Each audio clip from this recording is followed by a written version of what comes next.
Right. Good evening. Good evening. If I could have your attention, please. Thank you for being so patient this evening. We've got a full house. My name's Dominic Falder. I'm the Vice President of the FCCT. And this is the second of three programs we're doing to mark the 50th anniversary of the fall of Indochina. We took a look at Fulro, the Montagnards in Cambodia a week back. And next Thursday, we'll be doing a program on the fall of Saigon. We'll be screening a documentary called Dateline Saigon, which is about five very influential journalists at that time. One of them was a photojournalist, and the job that they did at a point in history where the media was incredibly powerful. We have a few things on the horizon that I'm going to let you know about. On Friday, we have an event with UNESCO looking at artificial intelligence, press freedom, and the media. Will AI help or hinder Southeast Asia's newsrooms? On the 22nd of May, quite some way down the line, we've got Democrats abroad having an annual general meeting here. That's out of order. Right, so on the 15th of May, we have a program on the progress on the charge of genocide against Israel. That's a panel discussion, the 15th of May, and that will be at 7 p.m. And that's taking a look at the charges that have been laid against Israel at the International Court of Justice. And we will have in the club the South African ambassador. South Africa is leading this particular group of countries.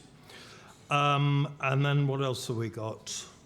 Yes, also on the 15th of May, sorry, the 16th of May, we have the launch of a very interesting report, Policies and Patterns, State-Abetted Transnational Crime in Cambodia as a Global Security Threat. So that takes the whole scam analysis up a major notch and alleges that Cambodia, a very significant proportion of its GDP is now being generated by scamming and online gambling activity.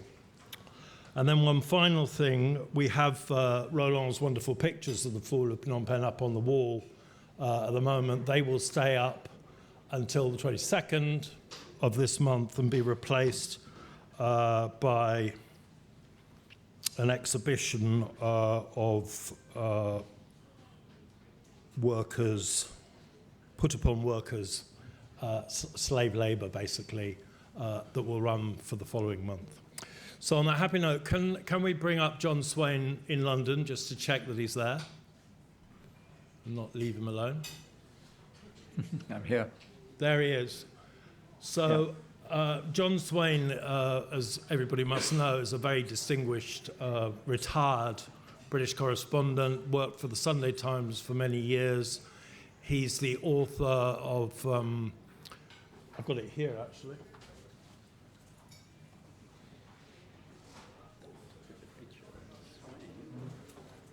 Sorry. River of Time, a memoir of the Vietnam War.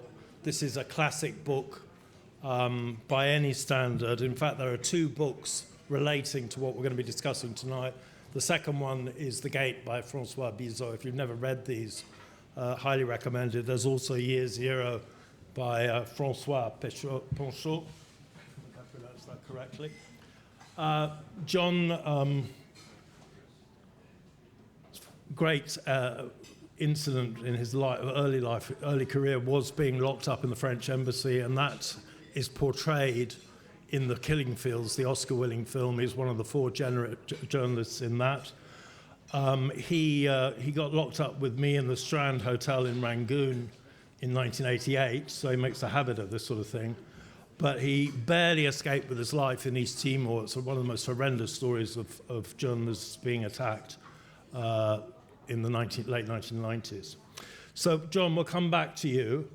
And in the meantime, Roland Neveu, a very distinguished long-time member of the Foreign Correspondents Club, an eyewitness to history in the truest sense, because he was there on the streets in April 17, Phnom Penh, and photographed images that you can see on the wall here that are a true witness to history, exactly what great journalists should do. So, Roland, having buttered you up marvelously, all right, good evening. I will hand over the evening to you. All right, man, thank you.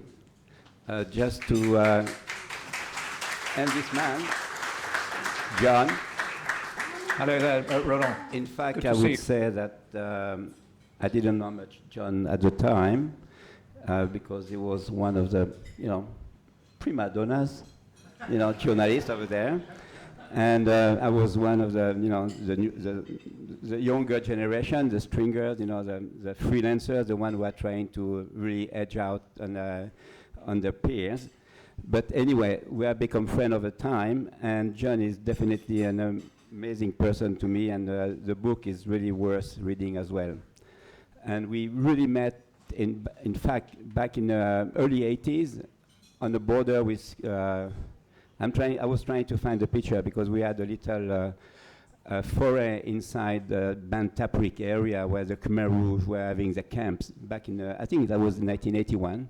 And we ended up going on that same trip following a bunch of Khmer Rouge carrying like ammunition supply, mortars and stuff like this on the back and the shoulders and the head for the girl, I remember that.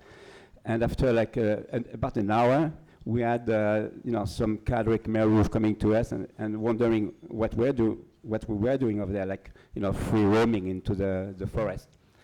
And our fate was that they didn't catch journalists anymore at the time. So we just enjoy a beer later that day in Havana Pratet. So anyway, for me that was a time where I get to know a little more of John. So just to go back to the more important part, I did went to Cambodia in 1973, the first time, and that was a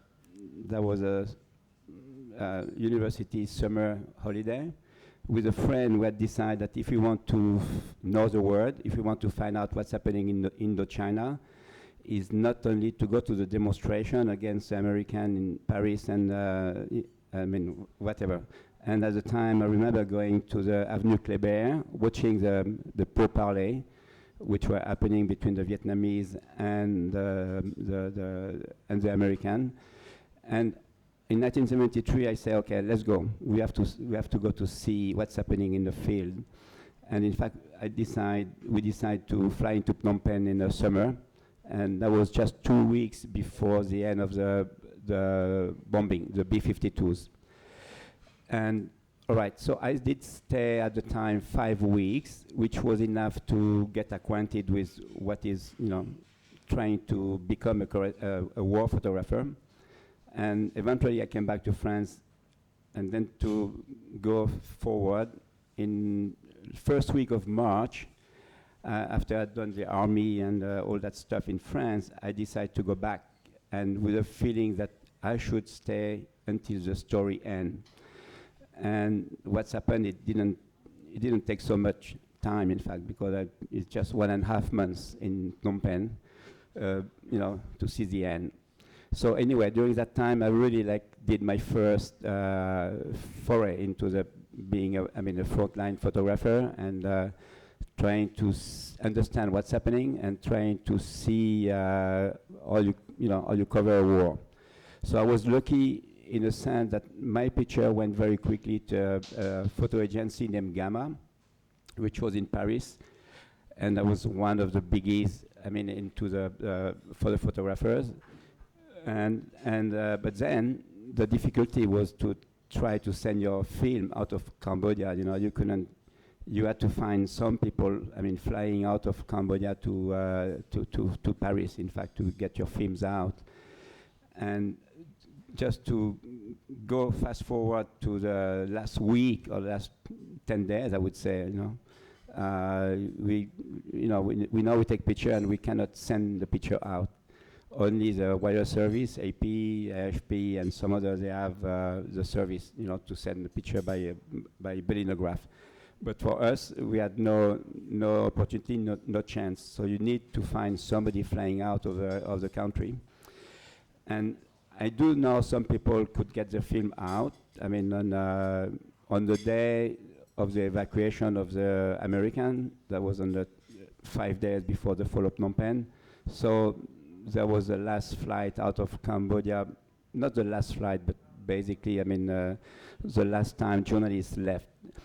And some people went to Bangkok, and most of the people went to Bangkok and then to Vietnam. Also to say that most of the people who did stay in Phnom Penh, most of the reporters who stayed in Phnom Penh in April 75, they are the one who did maybe fall in love with the story, I would say. I don't know, Jon is going to tell me about that later. And it's really the people who say, okay, Cambodia is a unique story. Something is very special here in that place.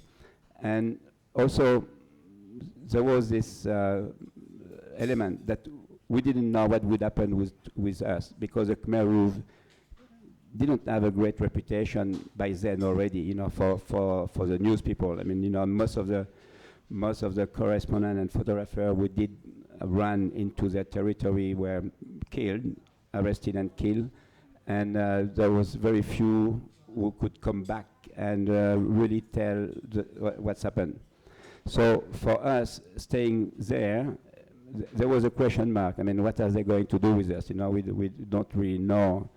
But okay, in my opinion at the time, okay, I'm 24.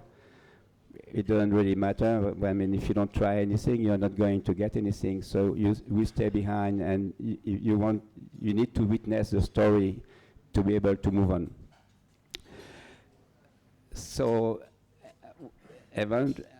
we didn't anticipate the last days. I mean, to really go that fast. It's really went from the time the evacuation of the U.S. embassy and a lot of the media and a lot of the families. That was just before the New Year, and in there was a curfew. I mean, a curfew was imposed, and there was a permanent curfew, but you could still find people, moving around about in town. And the life became more difficult for most of us because of no market, no restaurant, no food. I mean, really, everything was very difficult. And on the New Year, I mean, you imagine what it is on the New Year here now. It's very difficult, you don't find your choice of life. You go with what there is. And I mean, 20 years or 50 years before, it was even worse. Everything would close down. And in Phnom Penh, in the last few days, was a little complicated for transport, complicated for eating. Okay, we had a roof. I mean, our hotel was still operating.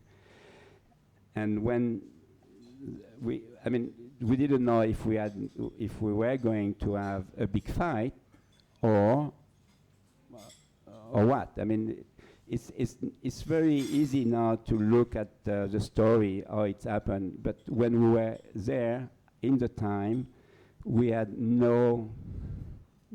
really no idea of what we were going to see and what was going to happen. To fast forward a little to the more interesting part, which is 17th of April, which is the day we are aboard 17th of April, knowing that this is the end. We don't know what kind of end. And we have very also I want to make a point there. No communication. There is no local radio, which is giving away, what's happening. There is no, whatever newspaper or anything. Everything which was being fed at the time with the BBC shortwave was stories from the guide, but which was written like a day before or something like this. So it was very, very difficult to understand what was going on and how things were kind of, shaping up, you know. Sometimes I'm trying to talk on just what I saw. Sometimes I'm trying also to describe a little more the story for the press. But for adventure was a word I could use if you wanted to have a little idea. You just had to take your motorcycle or find a ride to some of the outlying area of Phnom Penh. I don't know if you all know Phnom Penh. It's not a really big town, but when you get around, you know, the route number 1, or if you go Pochentong, or if you go to the north of the city, you are very quickly into like a very uncontrollable area. I mean, if you have some Khmer Rouge, every time they would see some traffic on the road, they would fire at the road. Pochentong had basically fallen into mayhem with a rocket. Being fired on the airport right the day after the American left. I mean, there was some operation being made out of Pochentong. You know, there was some group, you know, who decided to fight on and all, and there was also munition and a lot of equipment. So that was a prime target. And over the Monday, I would say the evacuation of the embassy was of the U.S. embassy was on Saturday. Sunday was amazingly quiet because, I guess every Cambodian was also questioning what would come next, you know. So on the Monday there was more fighting around Pochentong, and we saw we found out that Pochentong was off limit on the Monday, I think, sometime on the Monday. So we couldn't ride to the airport anymore. So that was the end of the escape. But well, still at the time, I would say that some people were still trying to get some crazy pilot from Saigon to rescue the journalists, and by landing on Monivong. You have an area, I think the area on Monivong, when you go from the hotel, from the railway station toward the French embassy, you have 3, but you could land a DC-4. So there was some people had really tried to contact pilots in Vietnam to come and rescue them. And I think this is a story of Richard Boyce. You probably know that character. Richard Boyce was inspiration later on for the Salvador movie from Oliver Stone. And Richard Boyle had arrived maybe 3 days before the end of the fall, and he was really trying to get out before the Khmer Rouge arrived into town. So that was one little snippet of the mood in Phnom Penh at the time. So anyway, we had in the last few days, we had hundreds of thousands of people literally pouring into town. I think at the time it was estimated maybe Phnom Penh was around 1 million people. It has been estimated that at the time of the fall, there was 1/3 of the Cambodian population almost in Phnom Penh. There was about 2 million people, a little more, 1/4, I would say.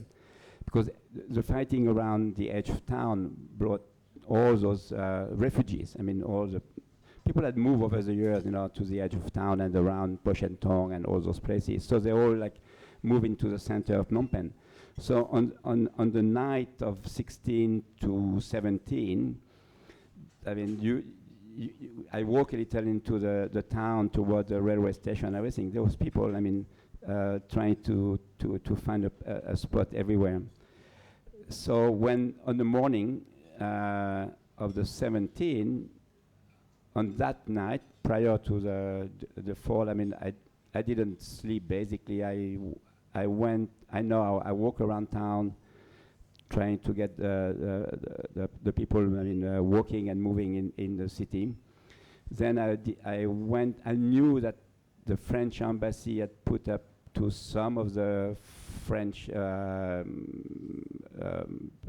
living in Phnom Penh that I knew that this was a refuge. This was a place where we could go if there was anything. So on the night on the 16 to 17, I went to rest into the embassy at about, late at night. And that was a wise move because eventually one of the strong point of entry for the Khmer Rouge was the north of Phnom Penh, because you had, some target, like you had the TV station, the TV antenna was one of the prime target, and you had the power generating plant, of electricity for most of Phnom Penh, and there was a stadium as well. And there was the oil depot, I think that was Shell, which are already burning for about 3 days. On the last, on some picture we had like a big plume of smoke, and that was the north of Phnom Penh, the oil depot burning. So the night at the front, near the front, because I think we were like a couple of 100 meters from the front line of the infiltrated Khmer Rouge. There was some fighting, not so much, but very early before the morning, we had a lot of noise. RPGs, mortars, and a lot of stuff, And in a very early morning, I saw like dozen, maybe 100 of people, running in front of the embassy wall. The last remnant, the one who wanted to stay until the last minute, and they ran into toward the city. And that was until after daybreak, maybe around 8 o'clock. So we had the scene of still people moving, and then everything quiet again, around 8, I don't know. Around 8 or 9, after the day was really, there was it was already hot, I remember that. And it took, I don't know, I think it probably took an hour before we saw the first Khmer Rouge guerrilla. In front of the French embassy, you had, the old Japanese bridge, and so you had an open area over there. And so, I don't know if I have one of the picture on the wall. I think one of the picture is the first guys somewhere. I realize it's not so simple to trying to find some picture on my screen and talk at the same time. So I will talk. We'll try to put the picture after that. And you see the first, less people running. And I have one picture which have been used a lot. Is a picture of the one soldier with the M1 carbine and a guitar. And that picture I took right in front of the, right in front of the embassy, near embassy and the Calmette hospital. And I think that was the last guy that I saw running on Monivong. That's it. After that, everything went quiet, So when the first Khmer Rouge came in front, it built up very quickly. It was empty, and then we see some kids running from the streets, with white flag, piece of what do you call it? A piece of white cloth on a stick or on a bamboo, and we see a few soldiers coming, equipped, with guns and RPGs and stuff, and within like maybe several minutes, we had a group, assembling over there, and we were like me and a few other colleagues, we were like behind the gate at the embassy, wondering, what do we do? And I can remember vividly, till now, that those guys, they don't let the foreign reporters alive, and now we are going to walk towards them and try to see what's happening. So anyway, at some point, we decide, okay, let's be courageous, and we go with a camera around the neck and go to meet those guys. And that's it. It's really, in my mind, it's still very vivid, because nothing happened. Eventually, you have those guys out there, you have the crowd, they are cheering. You can see people are kind of saying, the war is over, they say in Khmer and they say in French when they see us, the war is over, la guerre est finie and everything.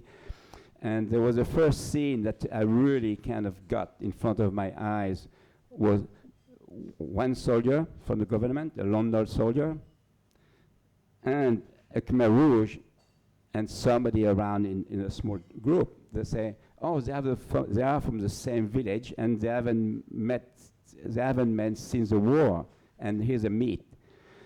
And they say, wow, that's very encouraging, because eventually are they going to come into peace, you know? But I doubt. I mean, I think one guy didn't survive, I mean, so long. I mean, that's the story we knew after that. But on the time, it was kind of very strange to feel that the war end and everything is maybe going into a right path, you know? And I have the picture of those two guys, I mean, somewhere, really, saying that they're from same village and they fought the war from, you know, opposite side. So anyway, thing was that there was a long day ahead, and I start at this point. For me, the best was to walk down Monivong, and in fact, many things happen. I mean, you see more and more troops, more and more people coming down down on Monivong, and then we get that scene. You know, there is I have a couple of pictures. That scene with a truckload of people and soldiers and, I mean, whoever, courageous one, which did assemble around the train station and at the, you know, around Vietnam, the train station and that area, and they start to make like a kind of a convoy. At the time, I was calling it like a victory parade kind of thing, but eventually it didn't turn out to be a victory parade. I mean, that was the last feeling of everything goes right before everything went wrong. So definitely, but you know, when you leave something by the minute, and you know, you just take it in your face, and things looks great, things look good, things look, you know, on the right side. Okay, you see those bad guys. I mean, the guys really looking at you with you know, they try to scare you, or maybe, you know, but then nobody really got killed in front of us on Monivong. I mean, there was some fighting, of course. I mean, some area. I mean, that's so obviously. I mean, there was a war, so that's kind of normal. But John will tell you more about that part, because they went on they went off the main road, and that was another story. So anyway, for my part, I end up like spending part of my day basically, I mean, walking down Monivong, and also like riding on the trucks, because that was the best way to try to go further. So I rode, I mean, a big part of the time on the truck. On the truck there was civilian and there were Khmer Rouge. It was hard to define, I mean, exactly the appartenance of everybody, but I was not with the group, because we see a lot of the picture of the group, you know, coming out with a flag, with the flag, the Monasio. So that was kind of the locally engineered takeover of the shore. I mean, it seems I still have to work on be sure, I mean, who was those people, but eventually there was a group of people who tried to hijack, you know, I tried to hijack the fall and the end of the war to try to be partner and talking with the Khmer Rouge into establishing something. I guess that was the intent, and there was people related to the Ministry of Interior at the time. And those guys were like in nice, you know, military gear and all. Didn't spend time fighting in the outskirts of Phnom Penh, and that was like very different. When I was with the Khmer Rouge, we had stays, probably days, maybe weeks outside of Phnom Penh. I can tell you, they were smelling really terrible. I mean, you know, Asians don't smell much. But those guys, they had been, I mean, living in swamp and the stuff, and they're, I mean, so repulsive, you know, unbelievable. So anyway, and the ride on the truck did end up toward Chongkarmon, because then there was some fighting on Chongkarmon, and I do mention that in my book. There's no I was lucky to just bring back myself and my camera because some guy didn't like seeing me on the truck over there, and everybody got off the truck, and I was the last one standing on the truck with a Khmer Rouge and pointing a gun into my stomach, and then we got everything settled when there was a RPG being fired. So I love those RPG. You fire RPG on the crowd, everybody scatter. If you have something to do, you run away. And I did run away back to Monivong, and end up, spending a lot of time on the crossroad. It's really the center of town, Monivong and Sihanouk Boulevard now. And there was a small group, pocket of people, and Khmer Rouge. And in fact, they start like bringing guns, with a truck, with a jeep.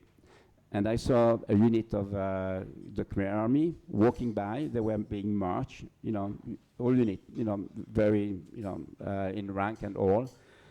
And this guy were being walked on what is Sihanouk Boulevard now, and crossing the road and going toward what is a stadium. Now we know what's happened at the stadium. All the military who had brought in the stadium were executed. But when we see them, they were smiling. They didn't know what's going to happen to them. So I stayed in that area for some time, and then, I saw Rockoff at one time, enter my frame. I said, bloody Rockoff, this one frame dead for me, but anyway. And some other, like a local stringer. And then there was no other white face around, and I said, okay, it's maybe smart to start to move back toward the French embassy. And good I did, And I can say up to now that I maybe have more picture on the fall of Phnom Penh that a lot of my colleague or friend. Maybe I was luckier than the other on that day. A lot of people. I have one friend I knew. For quite a few weeks before, he lost his camera and film by, I think by 10 in the morning, and that's it. He was a teacher. Went on to work with UPI, and that's it. That was done, and. I guess it did happen with, when I look at the picture which are available now, I'm surprised, why, but I guess it happened to more people to get the film stolen, but there was some other stories happening after in the embassy as well. So to me, that was it. The big show had finished by mid-afternoon, and the next big show was that we saw some guys with a loudspeaker around, and those guys, they were asking the people to leave. I found out, I think it took some time for me to find out, what they were saying, because you need to find somebody who is translating to you. This is also another thing. When you move into a situation and you don't know the language, only a few words, I knew the few words I used, Nyom Barang and things like this, that just to try to escape the wrath of the anti-Americanism from the Khmer Rouge, but that was not enough. And so those guys were asking the population to move, and little by little we could see people packing up and moving along the big street and all, but it really didn't. We saw it really getting big, but it's already late in the day. So for the pictures, I think we were like, the word in that we were screwed, because the most of the big movement happened at night, so we couldn't take picture at the time that the Tri-X and f3.5 lenses, you cannot go so far with that, And also, I would say, by the time this happening, I was wasted. I didn't eat. I haven't eaten since the day before. We can grab some drink. In some places. Without some Mirinda or some Coca-Cola or stuff like this. But that was it really. So I felt that, and also when I brought my bag to the embassy, I felt so relieved that I could put my film into some corner. and I knew there was some place in the embassy, I mean, in the consulate area or the office area where I could hide my bag and with a film, because eventually, I mean, I knew this is what you have. I mean, your film, this is your life. You know, if you don't have this, you know, you have nothing. You have no proof of what you have seen, and you cannot bring back anything. But after that, the people start, I mean, getting at the gate. I hope John is not too bored. You know, you're hearing that story again. John, are you okay? No. You didn't fall asleep? I'm fine. You know, I hope you have a good glass of wine or something like this, so you can hold for another. I'm trying to be short, another 5 minutes to 10 minutes, okay. I mean, I could dwell on the story forever, but you know, I'm trying to piece a few things together just for you to understand what or did I see that day. So anyway, people, I mean, they were coming at the gate. And so we saw that, I mean, Red Cross people, I saw my colleague, I mean, I have the picture, I have like my old, a good friend at the time was a Japanese cameraman Mabushi, you know, with kind of, you know, like this in front of the gate, cannot do anything, you know, he was with his Cambodian wife. And at the same time, we see people, I mean, like edging along the street on Monivong. And I have a few pictures. Which is an amazing part. I mean, I'll tell you something about that, because it's where you don't control anything, and you don't even control so much your feeling about the situation. I see, so people are in front of the gate because they want to get. Now, at the time, the French authorities are still screening. They want to let the French, but I don't know what time exactly it's happened. The Khmer Rouge had decided that every foreigner have to go in the French embassy.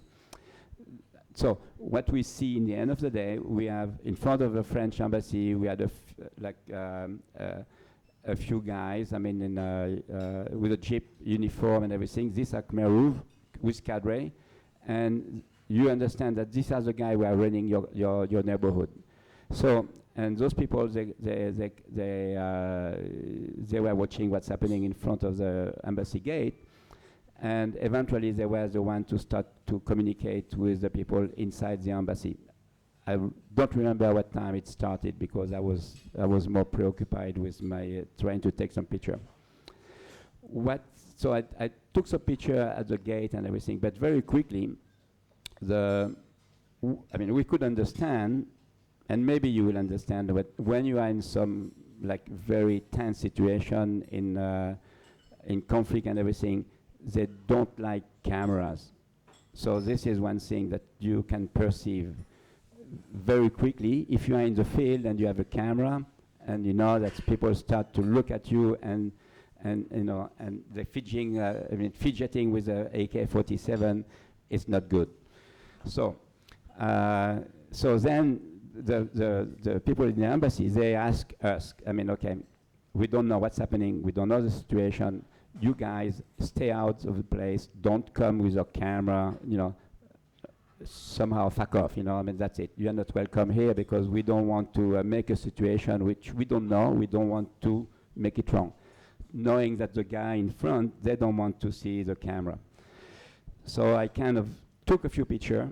I'm amazed because at the time, I wanted to save my film because I was still dreaming that maybe the next days we are going to visit some rice paddies, you know, with new people and with, you know, maybe they present us with the government. You know, all that stuff, you know, come to your head, you know. And if you have like another like half a dozen roll of film into your bag, well, you think maybe I shouldn't take too much of those pictures because there is more of the story coming up.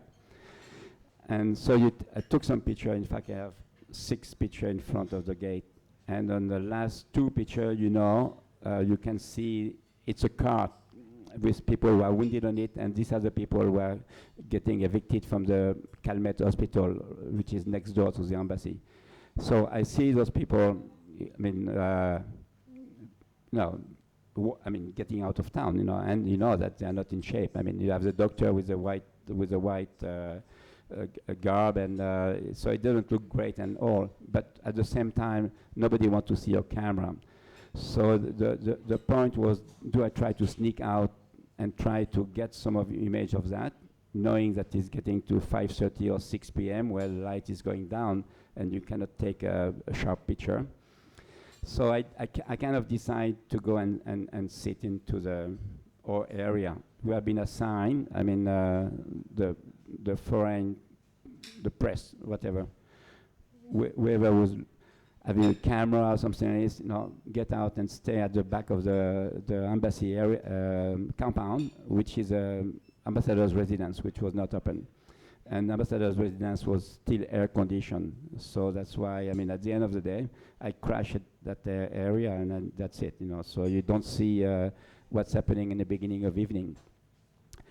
And at the same time, I mean, a throng of people, I went out over the wall to watch, and the avenue was full of people. I mean, really, I mean, it was dark, it was a night, and you have the Monivong is really packed with people.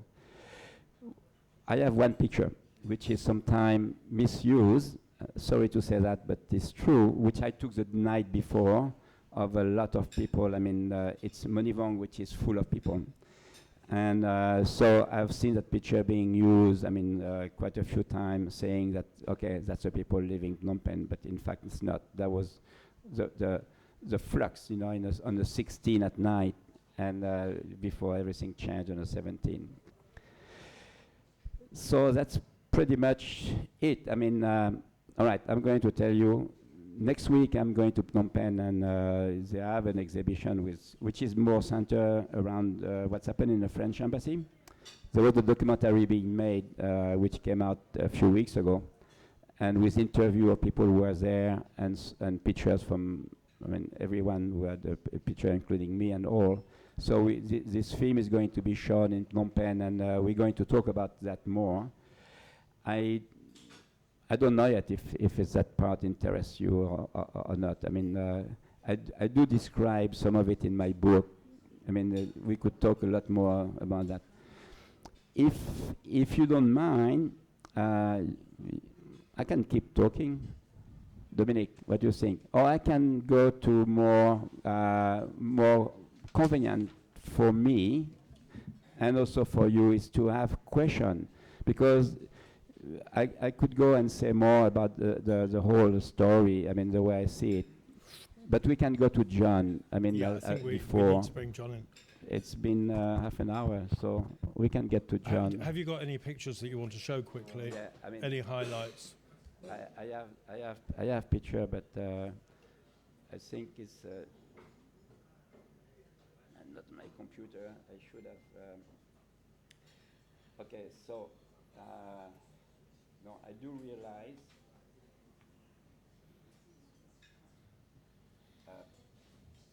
Just bear a second with me. I'm trying to find out. It's not my usual gear. Sorry. I'm good on my computer. I should have brought my computer. Yeah. But I mean, that's it. You get caught again, you know. I'm pretty quick on my machine. That's a little older version of what we use, and it doesn't respond. Why? Okay. So I mean, I do have some picture. I don't know if you have seen. You don't see much. This is one picture. This is the fire I was relating. I mean, the burning of the shell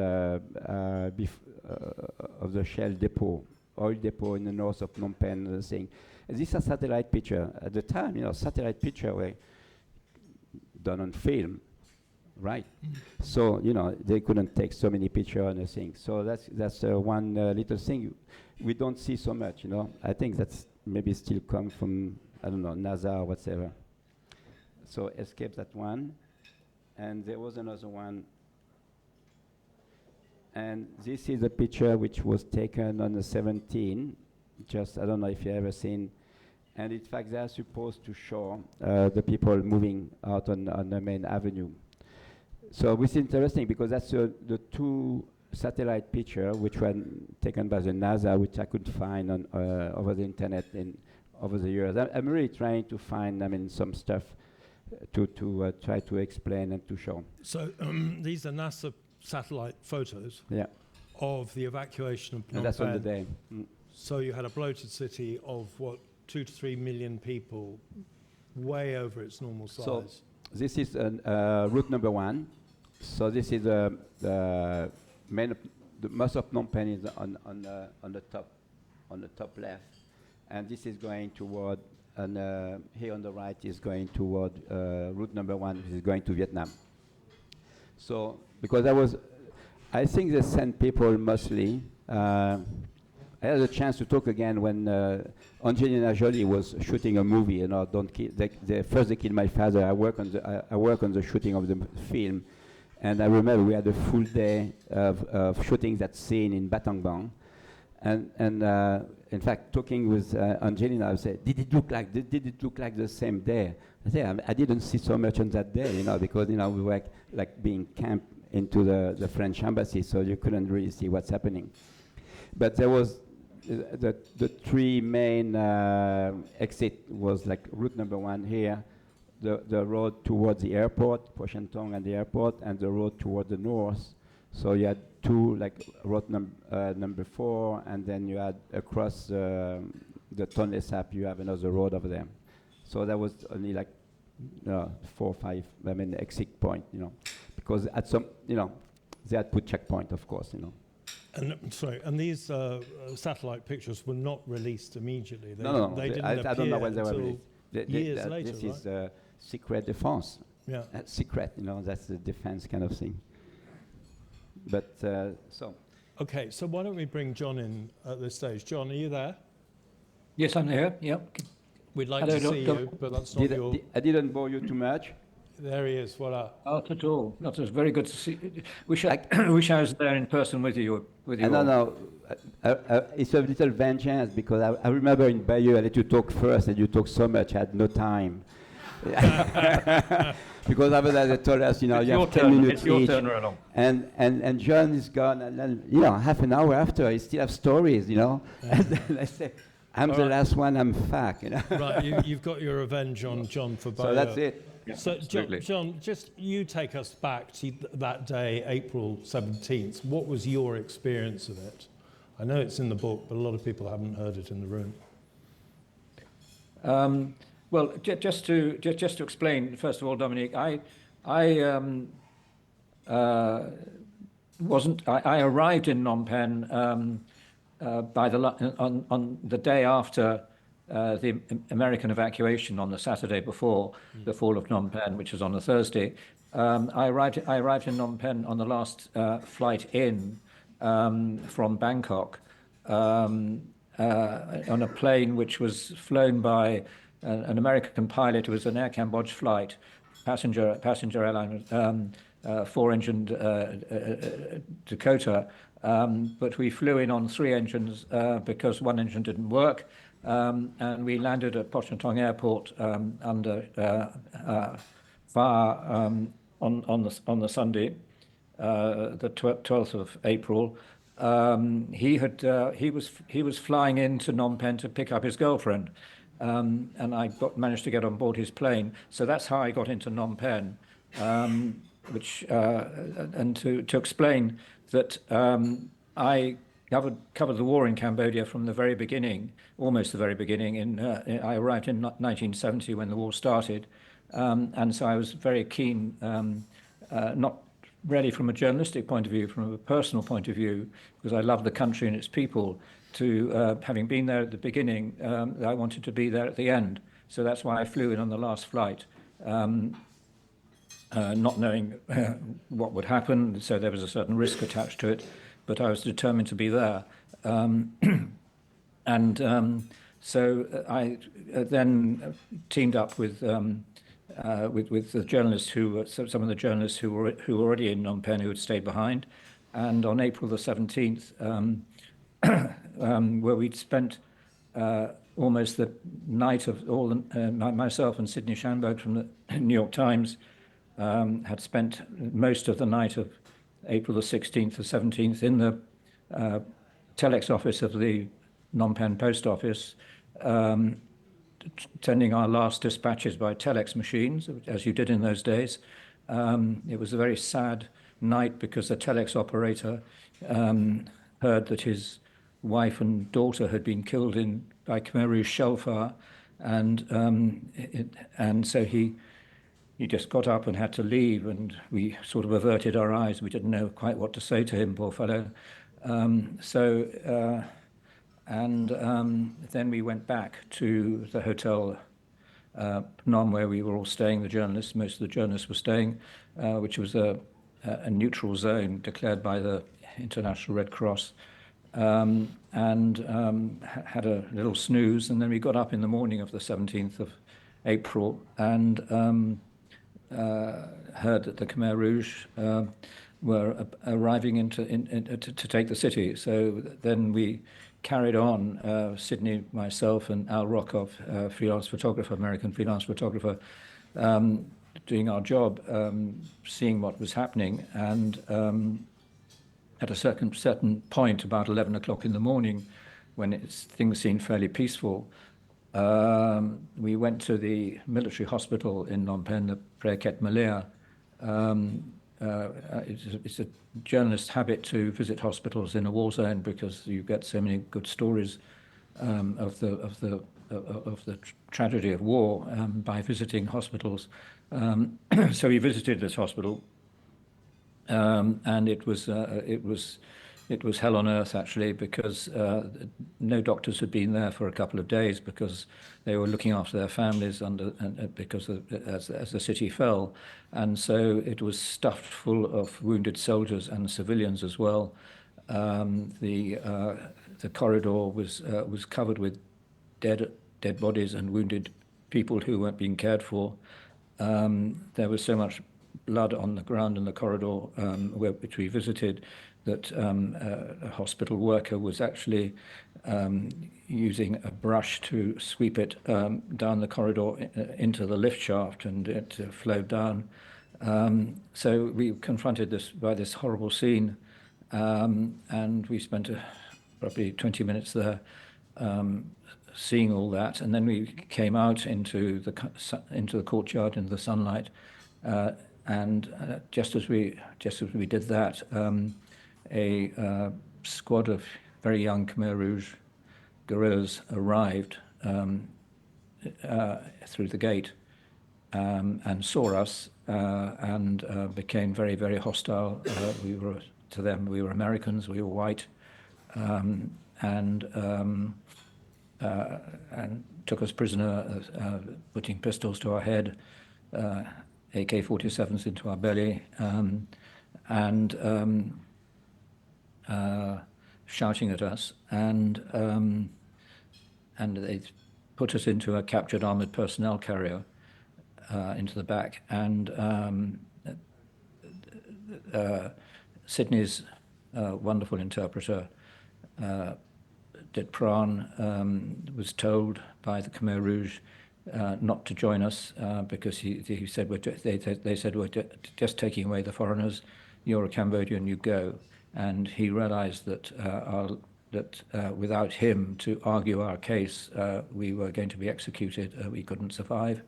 And at great risk to himself, he got into the armored personnel carrier and came with us on a journey which we thought was going to be curtains for us. And the doors of the armored personnel carrier were closed. And we were sitting there in the darkness under gunpoint, and the APC rumbled through the city and then stopped at the banks of the river, and the back doors were opened, and young Khmer Rouge soldiers there with AK-47s beckoning us to come out, and it was obvious that they were going to shoot us and throw our bodies into the river. But Pran bravely got out first of all, and started arguing with them in Cambodian, obviously, which we didn't speak, and managed to calm things down, and so we survived, thanks to Pran. So it's all in that film, The Killing Fields, which you may or may not have seen. And then after that, we went to a meeting point outside the old information ministry in Phnom Penh, where there was a gathering of people of former leaders of the former regime were surrendering to the Khmer Rouge. So Long Barrett, the Prime Minister, was there. He hadn't left Cambodia with other leaders and surrendering with his wife, looking very sorry for himself, and we felt very sorry for him too. It was clear that he wasn't going to survive, and he was executed, and other people as well. And then we went back to our hotel, and then we heard that the Khmer Rouge were insisting that all foreigners regrouped in the French embassy, which they didn't recognize as an embassy, but as a regrouping center for foreigners. So as Roland described, we went down there. It was chaotic because a lot of Cambodians who had associations with the French or were seeking shelter in the embassy and climbing over the wall because they thought they would be safe as the Khmer Rouge were evacuating the city at gunpoint and forcing everyone out into the countryside. Anyway, we got into the French embassy and we were there for the next 2 weeks, really, until we were evacuated to Thailand. The situation in the French embassy was extraordinary, but I can come to that if Dominic wants me to talk about it. If you go back to the period from 45 to 75, there were some 320 journalists killed on all sides, mostly photographers, I think more photographers than writers. So the number's pretty high. That's the Indochina Wars. But in a 2-week period, I think it was in 1973, there were 32 Western journalists killed who left Phnom Penh to go and cover the war in the countryside and didn't come back. The figures are thereabouts, so we don't need to worry about that. My point is that we knew how extremely dangerous the Khmer Rouge were. You've explained that you were flying back because you felt the need for a sense of closure. Roland says that he went there because basically there was nowhere else to be if you were serious about getting the story. But I mean, you were taking the most incredible risks when you think about it, except that you're foreigners and you got rounded up and kicked out of the country. The Khmer Rouge then proceeded to butcher the population, which is always the big dilemma for correspondence, the people you deal with on the ground, the people you leave behind, the people who cannot escape. It's happened recently in Kabul. These are old stories. The Associated Press Bureau was completely wiped out. Now, all these people thought that the Khmer Rouge were Khmers, Cambodians, that they would be reasonable, and yet that was not the case. When you look back on all this stuff, you almost have no right to be sitting here. It's so astonishing what you came for. But can you ever get over it? Are these things that you can ever put out of your mind? It's a very good question, Dominic. Yes, I do put it out of my mind, but you know, the anniversary period, I do think of it, which is now. I think of it wherever I'm in the world, and remember it, and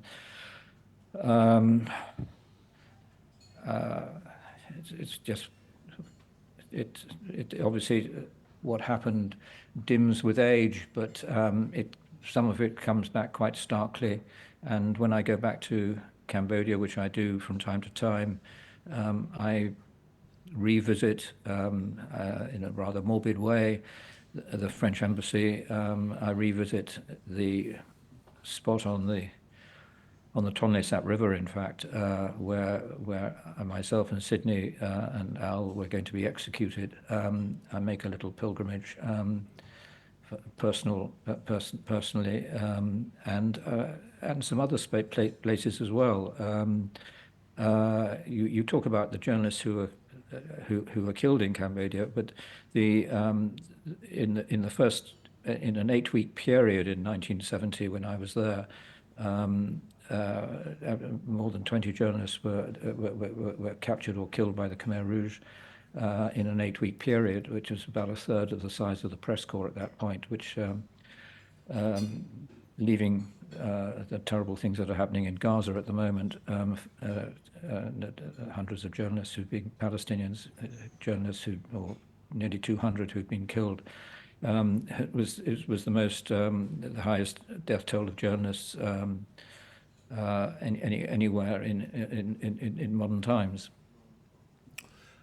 And it was also, in a sense, the end of this period when journalists imagined they might have some privilege in the battlefield, that they might be allowed to basically operate under a white flag. And the Khmer Rouge ended it. I mean, it ended later in Yugoslavia and other places, and Sri Lanka. But that was the end of the era, wasn't it?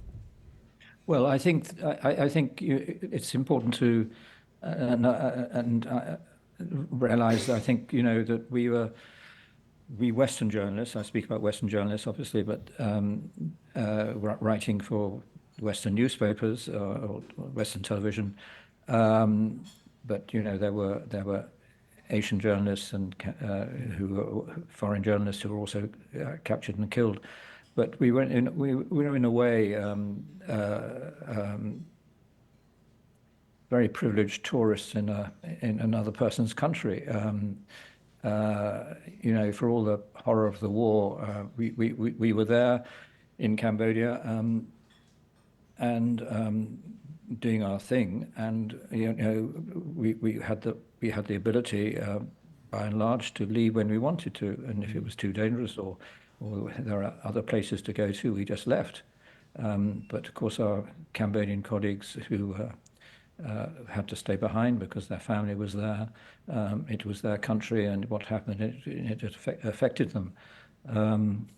So I don't think we should ever forget that we are very privileged as still are, but certainly at that time, as a Western journalist in Southeast Asia, we were very privileged to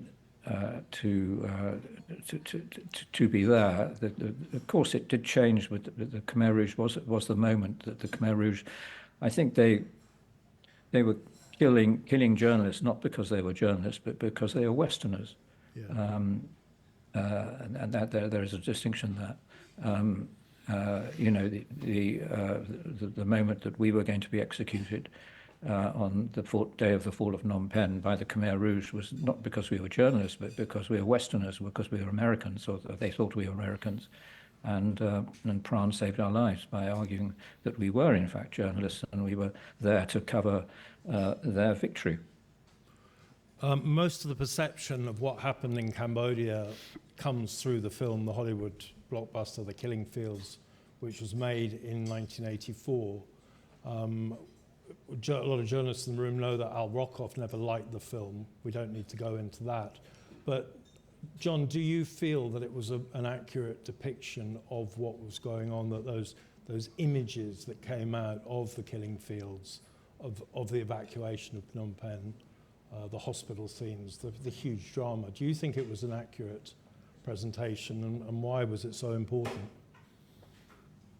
Well, when I heard it, when it was going to be made, David Putnam, who was the producer, contacted me in London and took me to tea at Fortnum and Mason's, a very plush place for tea. And he had one question, and he said, the film is based on Sidney Schanberg's piece in the New York Times Magazine, The Death and Life of Dith Pran. And he asked me one question. He said, I have one thing to ask you. Is it true? And I said, yes, it is true. I've read the piece and it is true. what happened. And he said, "That's all I want to ask." And then he went and made the film. I must say that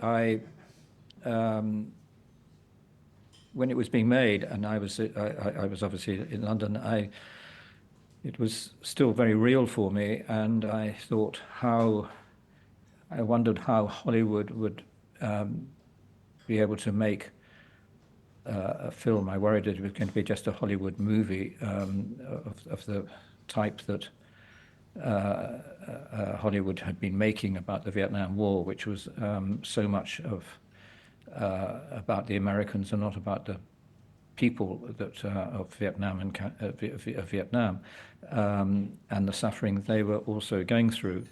And I worried about that. But then I went out to Thailand, to Bangkok, for the making of the film, as I was writing a piece for the Sunday Times magazine about it, and with certain misgivings about it just being another Hollywood movie, another Hollywood Vietnam War movie.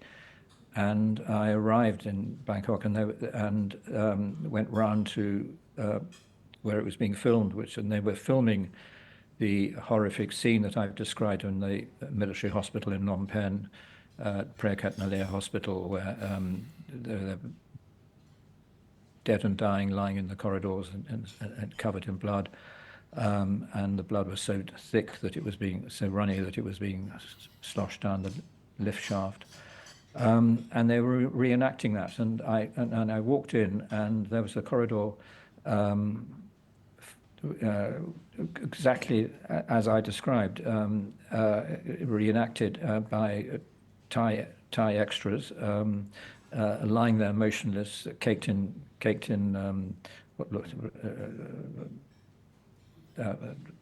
in red, as if they were all bleeding to death, and it just took me back to that particular scene that I'd been involved in and witnessed, and it just told me that they were making such an effort to get this right. And then I spent a couple of weeks out with the film crews, and they were all studying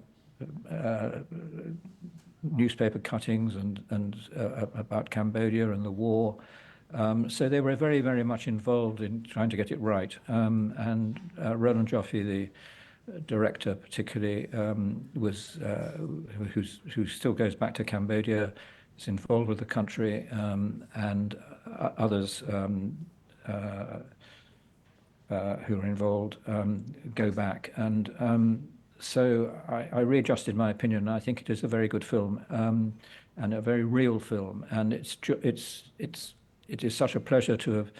It was the first film, I think, which was made, a Hollywood film, American film, which wasn't saying, "Oh, there's this terrible war in Vietnam, and look what it did to us Americans." This was a film which also was about so much. It was divided into two parts. The first part was the Westerners, and then there's the second part, which is just all Cambodian, with Hang Nol playing De Pran, going through the killing fields and all of that. But it is completely compelling, I think, and very, very real. Do you have any comments on the ending of the film?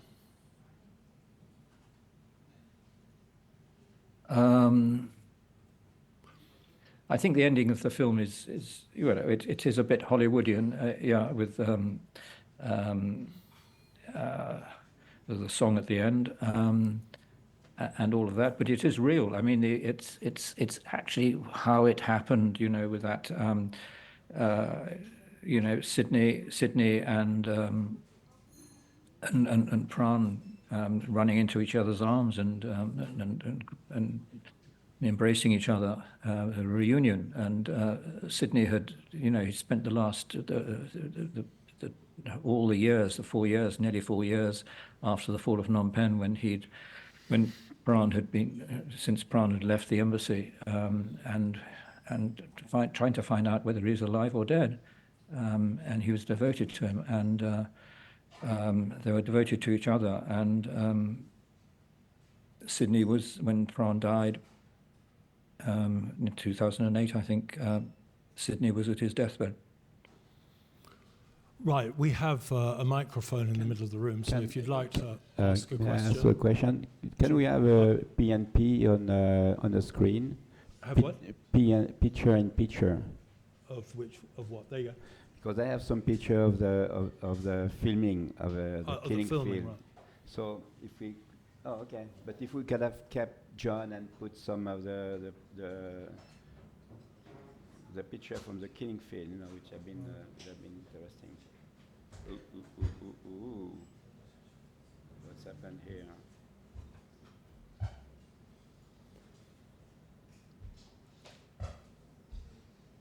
So yes. Anyway. This is Tith Pran in the killing fields, yeah? Yeah, so this is during the filming, and that was in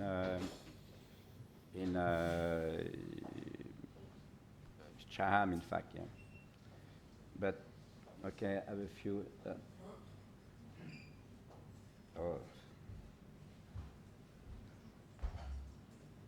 So that was the crew, but I wanted to put John there.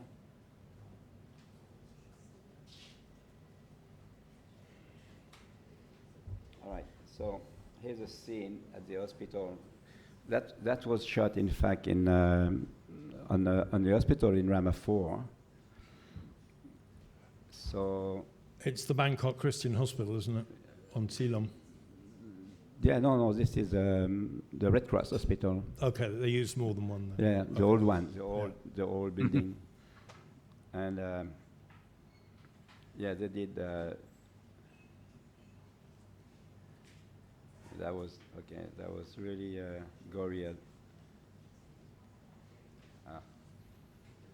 So yeah, that was inside the scene inside the hospital. In fact, when they were filming, so that was really a kind of a mayhem kind of day. But that building doesn't exist anymore. They just put a big building and said. So. Okay, Roland, before we Yep. get some questions, Yep. it's very strange that you filmed the reality and the film. You were the stills photographer on the film that was made. But how did you feel about that? Did you feel you were walking back in time? Well, that was an interesting, let's say, I would quote unquote revisiting. The thing that I'd been working on a refugee camp for all those years. I mean, 70. I was on my, refugee camp. In fact, just to mention, just in thing, I did met the first Cambodian refugees in July 1975. And then I follow up on the story when there was a camp in Accredited in 76. And then in 79, things start to be more easy. So I spent all my time, in fact, on the border, 79, 80, 81. So when the movie came in to be shot in Thailand, I mean, all right, so your head is still in the story anyway. My head was still in the story at the time. Right. So this is John and... John is paid by Julian Sands, the guy Julian Sands, and that both of them on the set. Disappeared 2 years ago, Yeah. Okay, so questions, if you're waiting. Go to the microphone, identify yourself. Oh, this microphone. Yes. Wait, I identify. I'm not a journalist. You don't have to be. What's your name? Matthew Mitchell. And where are you from? I'm from England. Okay, well, ask a question, Matthew from England. I wonder if you could speak anything to what happened to the Khmer Rouge in terms of what, I don't know if you could call it ideology or what they. I don't really see much about it. It seems difficult to understand. They started out being kind of trained by the North Vietnamese army, kind of on the border, and then they kind of left to their own devices a bit when the North Vietnamese kind of did the Easter offensive, and then at some point they just become 75. They take over, and it's a government that's basically, I could only call it insane. What could you say anything about what over the evolution of what made them change? Yeah. Can we have John back on screen, please? I think the Chinese played a role in backing the Khmer Rouge. Yes, they certainly did. But I think you have to go back to the leadership of the Khmer Rouge, some of them were educated in French universities and became very left-wing, and took on Maoist principles in the purest form. And of course, they had been brutalized, and the peasantry had been brutalized by the war. 5 years, 5 years of American bombing, or 3 years of American, the American bombing of Cambodia started before the Cambodian Civil War started. It was a secret bombing campaign run by Nixon in the late 60s when it started. So the war, which killed upwards of 500,000 people in Cambodia, brutalized the Khmer Rouge, brutalized the peasantry, and enhanced their ideas of they needed to revolutionize people's ways and thoughts, and that's why the leadership of the Khmer Rouge decided to evacuate all the cities and towns of Cambodia and send everyone into the countryside.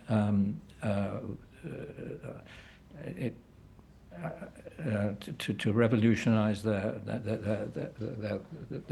ways of life and thoughts, and go back to what François Ponchot wrote in his book, Year Zero, and start all over again. It's to us who sort of witnessed the beginning of it with tens of thousands of people streaming down the streets at forced out into the countryside of Phnom Penh. It was difficult to understand their motivation, and in a sense it still is, but it's what they did.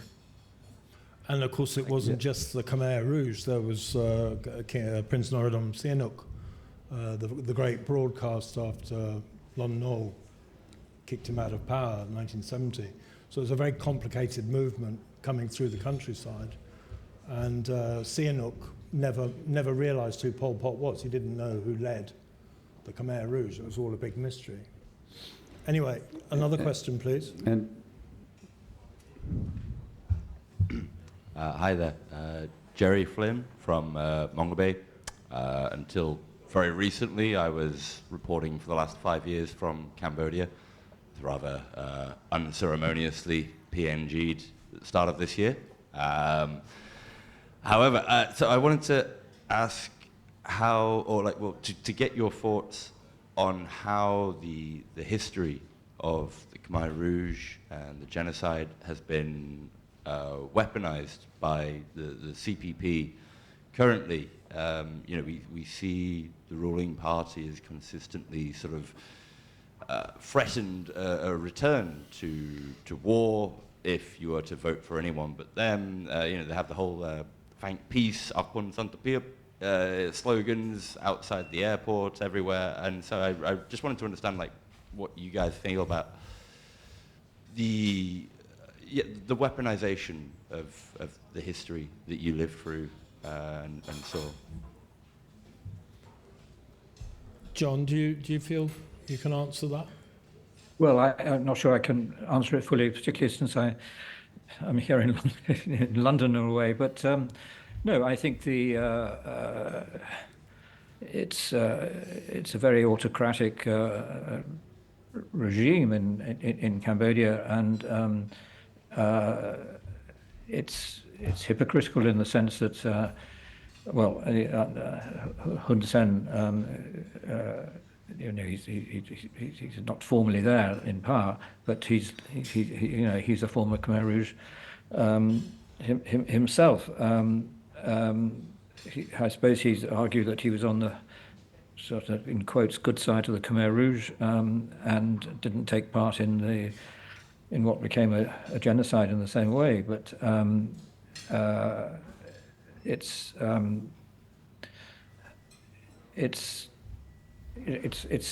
a natural thing that he's, in his mind, it's a natural way of holding on to power, and saying that what's happened under the Khmer Rouge, which he won't admit that, he doesn't really admit that he was a part of it, was dreadful, and we've moved on from that. And Cambodia in its own way has moved on enormously, as you know, and I'm just astonished every time I go back how Phnom Penh has developed in a way which I don't particularly like or whatever, in terms of the higgledy-piggledy skyscrapers and heavens knows what, but and the people are in a way they're not living at war, and that's the main thing. I want to say something. In fact, I don't know if you noticed that Xi Jinping flew into Phnom Penh on the 10 days ago. Huh? I don't know if you look at the news or whatever. Xi Jinping. It's interesting. I was there in Phnom Penh and I asked people, what do you make of it? What to say? I don't think anyone see, but I think that was not an accident. That was really by design. And one thing we can be sure that if China hasn't been behind the Khmer Rouge, there won't have been the Khmer Rouge as we knew them, and there won't have been a fall of Phnom Penh. So all that history was in the hand of China. And the fact that Xi Jinping flew into 50 years after, I'm also wondering, now we have something, there's something which will happen, something will happen in Cambodia in the near future, and we will understand why did China, the big hand of China is all over Cambodia for sure, but taking that date, absolutely not as an accident. Flying into Phnom Penh for the 50th anniversary of the fall of Phnom Penh, to me it's a huge meaning. And probably next year we won't have a 7th of January 79. I don't know, that'd be interesting to see. Yeah. So next year we maybe have a big 51st birthday of the revolution in Cambodia, with the Chinese money. It's really very mind-boggling in a sense. And it's also very complicated history because the Khmer Rouge that came in and pushed out the other Khmer Rouge, the renegade Khmer Rouge, are the foundation of the CPP, so they're not the same people. And Hun Sen plays this strange role in it all because he lost his eye as Phnom Penh was falling, so he was not part of the eviction. And there were no field hospitals. His eye was removed without any anaesthetic. And he's got a glass eye to this day, obviously. So he's a very interesting personality. And of course, when historians come to judge what happened in Cambodia, they will have to deal with the fact that Hun Sen brought peace to this country and dealt with the Khmer Rouge. No, that he entered the Civil War, there's absolutely no question about that. So this is stuff that's all got to be worked out by historians coming forward. And it's interesting because we look at Burma next door, which is incapable of sorting out its problems or finding peace, and arguably never got the Hollywood film like The Killing Fields, which would actually explain to the outside world something of what was going on in that country. Beyond Rangoon, the Borman film was a complete abortion. It was so stupid, it was beyond belief. Anyway, sorry, enough. Question.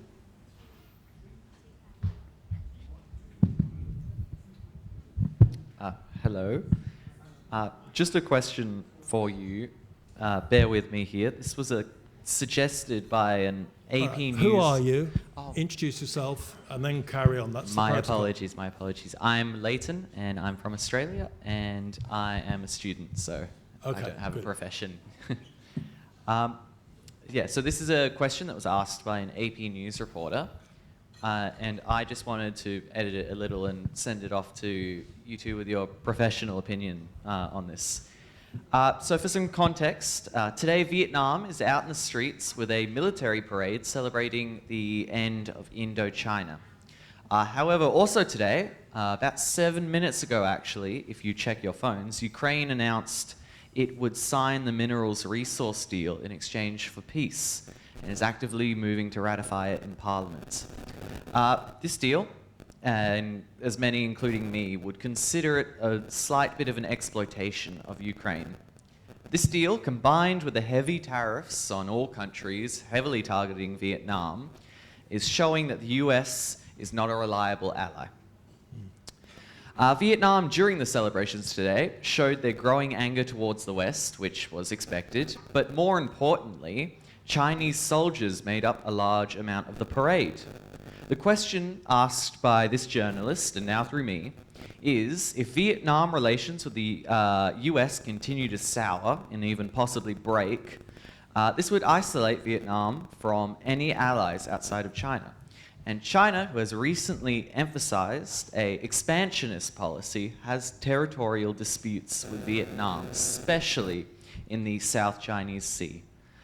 The question asked was, do you believe, in your professional opinion, that it is possible that we could see a Vietnamese Anschluss in our time, or some form of territorial exchange?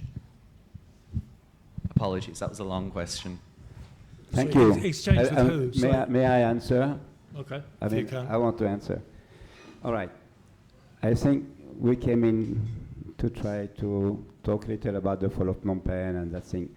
I mean, I believe in, for me, that we want to stay a little cozy on the thing we know.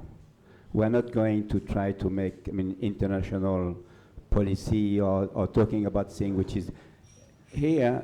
For tonight, it's a little beyond the point. It's a little beyond my knowledge. I don't know if John wants to say anything, but I think it's beyond what we want to talk about. And it's very interesting.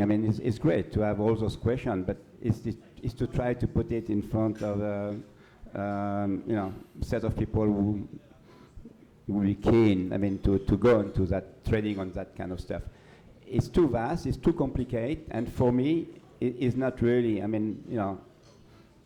nice, but, I'm not in the mood.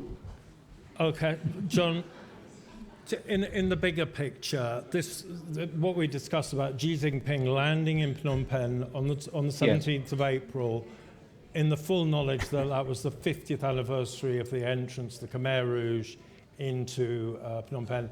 No question that there was some significance in that.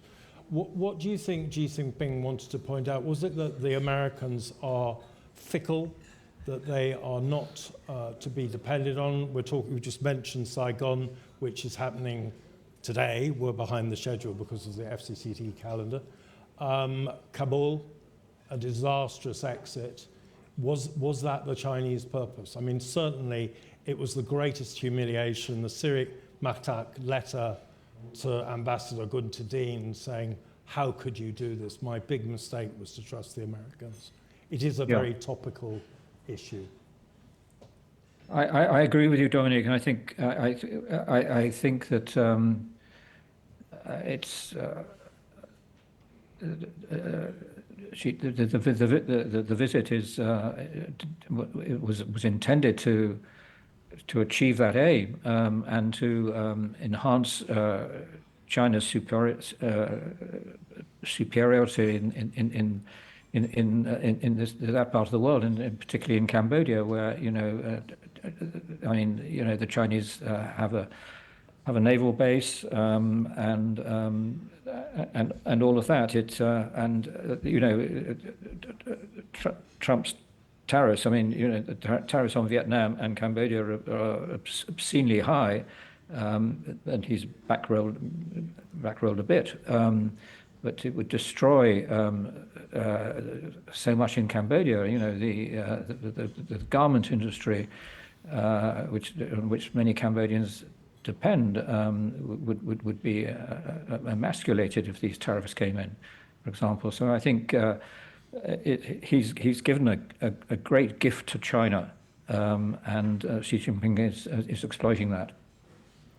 Okay, I'm going to take some more questions. Just before, the tour of Vietnam, Malaysia, and Cambodia was planned prior to the horror of the Trump tariffs.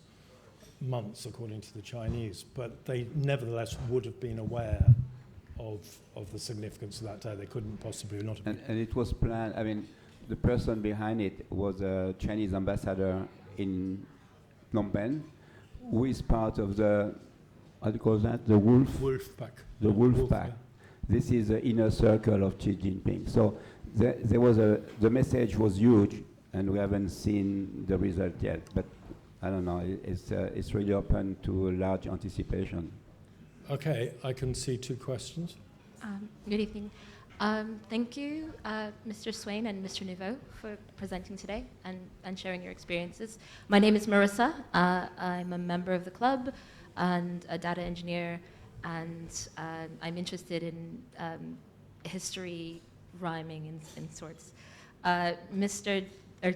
Jerry stole my question from earlier slightly, so I'll modify it a bit. Rather than weaponization by the government, you both have returned to the region again and again. Over the years, how do you see the memory playing, the memory of the Khmer Rouge and the history of this playing with the people? And how do you see people in this region anti-weaponizing it, doing the opposite from your perspectives? Thank you. I think you've got to just clarify that. Who is weaponizing it? So the question earlier from the Jerry made the point of the government, the current CPP. Government. Yes, Right, of okay. them trying to use this to influence the perspective of the people about history in general. Again, from visiting the region and again and again, how does the memory play with the people? How do they replay the memory from your perspective? And from your perspective, how do they use it in a way to not repeat history, not return to what had happened following the fall of Vietnam and the Khmer Rouge, etc.? Does that make sense? Sorry. Does anybody want to have a go at that? I'll say one little thing I've heard in Phnom Penh. I was there last week, around 17. What I noticed, in fact, there is a lot of much younger voices now. I mean, Cambodian in the 20s and all, now they're trying to understand. I want to relate to another story. In Europe, we never seen World War II. Okay, for the last 30, 40 years, there was celebration, but there was never that much emphasis, on going back to dig on history, like after 60 or 70 years. So maybe there is a time, here for Cambodia, after 50 years, maybe there is that, after that long, people start, the one who are not connected to the tragedy, want to know more. So now there is more question. I think the younger generation, I really met a number of people who has more question that I anticipate to hear from the younger generation. And I go back next week, so as well for the same thing. I think there is a renewed interest into the one who don't know, the one who don't, we were not implicated. Most of them, the parents were born after the Khmer Rouge as well. Don't forget that. So the 20s and the around 20s now, they want to know because they were not connected to the story. And that's interesting, but we had the same thing in Europe. I've seen more question about World War II, coming like after 50 years and when I was young, when in the 60s, we didn't have so much question on World War II, but it came later. So I don't know. This is my opinion. John, do you have any input on that? Well, I think Cambodia is unique in the sense that it was an auto-genocide, and sort of Cambodians were, the Khmer Rouge, 1.7 to 2 million Cambodians died, and it was such a horrific thing that revenge. What struck me every time I go to Cambodia is in the villages. I talked to a Cambodian and who suffered during Khmer Rouge rule and lost part of his family, and he can point out someone down the road who was a member of the Khmer Rouge and may well and even took part in the killing of his children or of his family. But they don't talk to each other, but they know what happened, and it's just too big an event for people to take vengeance. And I mean, there hasn't been, as far as I know, an immense amount of vengeance in Cambodia amongst people who are saying in villages saying, "Oh, you killed my family, I'm going to kill you or kill your family." That just hasn't happened at all. And people have learned to get on. And as Roland is saying, anyway, it's 50 years ago. The fall of Phnom Penh, 45 years ago, so the end of the Khmer Rouge and the Vietnamese invasion. I think people who grew up through that horrible period, some of them, it was so frightful that they didn't really tell their children exactly what happened, or their grandchildren,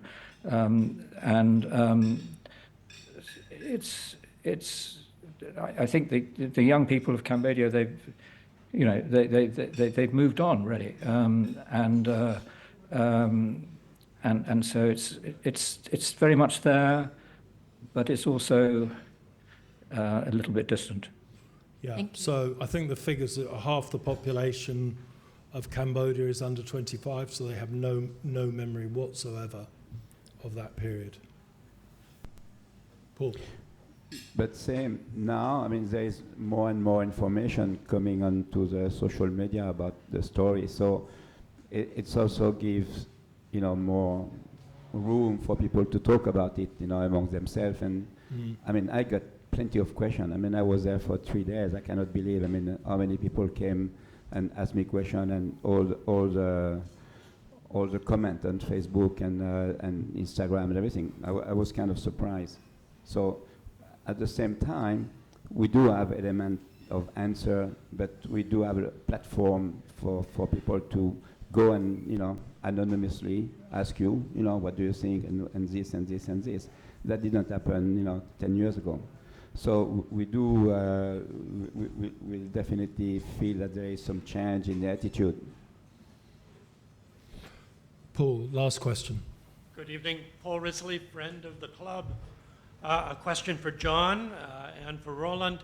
It's the Christopher Hitchens question. In all of your writings, Jon Swain, and I loved River of Time, but in 48 years after 1975, and I think about a president of the Philippines, Duterte, is sitting in a prison cell in The Hague right now as we speak.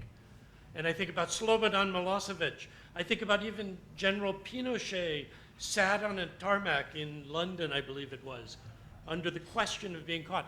How come in 48 years, Jon Swain, nobody has ever investigated Henry Kissinger? Nobody has ever indicted Henry Kissinger. In fact, every American president in modern times has feted him, has had lunch with him, had dinner with him. Nobody ever talks about the bombing of Cambodia and where did it start. But please, that's the question. Okay. Well, it's a very good question, but I mean, journalists have talked about, and a lot of my journalist colleagues have talked about the bombing of Cambodia and the iniquitous role that Henry Kissinger played in Cambodia. I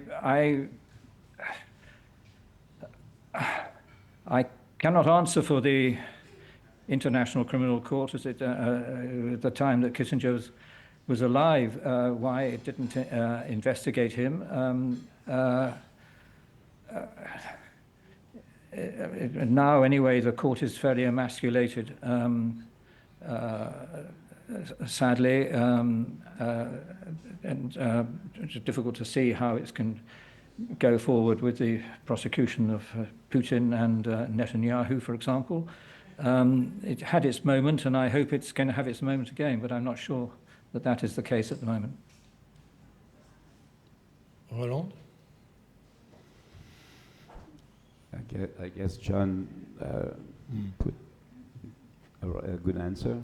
I mean, I don't. I mean, I don't feel that I'm comfortable to trade on that in a way, because it's not one side of a story. I mean, there are so many sides of a story. I mean, I would say there was there anything against Mao at the time? I mean, you know, he's also responsible for huge thing. I mean, I think the West is also working a lot harder at blaming itself.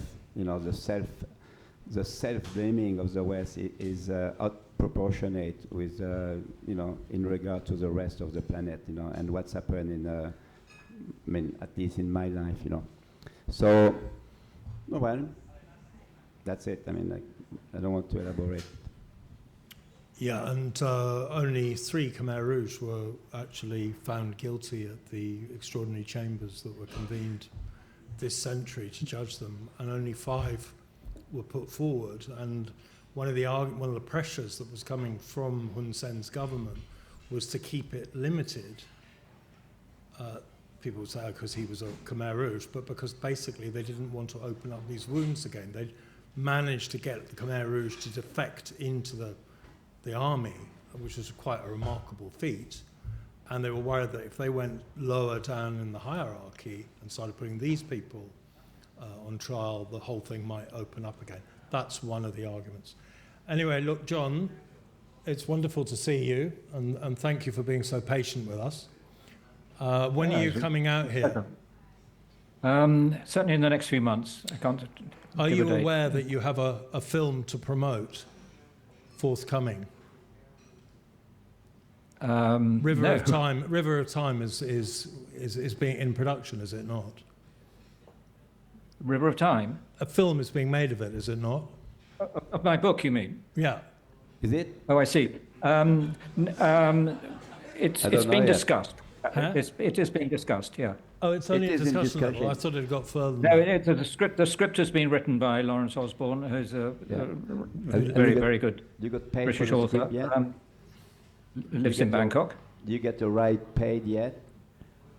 Sorry? Have you got the right for the movie being paid to you yet? It's Lawrence Osborne who lives here. Yeah. No, it takes time. I mean, movies, you know, I work in the movie industry, and it could be years before they, you know, before In the you, works, yeah, well, from you're the quite time an you expert. sign to the time they start ready production, it can be years. But hey, Anyway, we love to see it. Roland Neveu, Jon Swain, you're 2 very lucky people to be alive, and we're very grateful that you came and spent the evening with us telling us about this very extraordinary event in history. Thank you very much. Thank you, Dominique and Paul. It's been an absolute pleasure. See you again. I'll add something. It's always short when you talk about that story. It's always feels so short because there is so many different things that can be said. But how many? 2 hours? That was it. Not too bad. 45. Yeah? That's All right. Ça suffit. All right. Ciao. So if somebody wants to ask me more questions here, I mean, I haven't been drinking a beer yet, so. Sorry, there are copies of Roland's book on the desk if you want to buy one. Oh yeah. And Please, he'll please. sign it here. I didn't bring so many, but I can oblige to, you know, write a little thing into it.